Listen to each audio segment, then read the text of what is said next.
Саид Хусейна Салихова в Старых Атагах знает каждый. Вместе с односельчанами каждую пятницу прямой потомок пророка, да благословит его Аллах и приветствует, спешит на коллективный намаз в главную мечеть.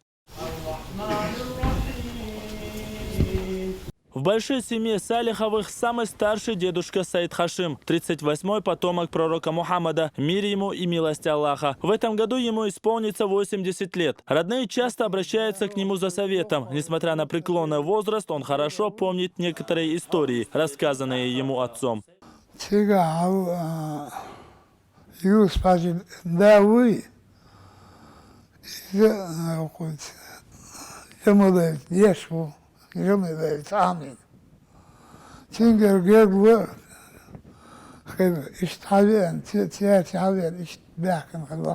Хранятся в семье священные реликвии. Самая ценная из них – Коран, который читал еще дедушка Саид Хашима. Бесценный старинный экземпляр главной книги мусульман был переписан вручную. Особенное место занимает и родовое древо семьи.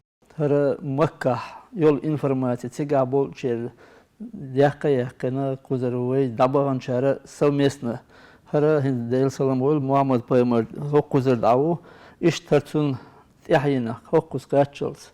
Джамлейлу, макар, Джамалу. Цунт я кузабина гахарша, бершорш, цунт Джамалейли, яхина болна, бухорш, хорш, кузабинаш, бухорша, дехаргейнштештя. В республике проживает более 100 потомков пророка Мухаммада, да благословит его Аллах и приветствует. Большинство из них в Старых Атагах.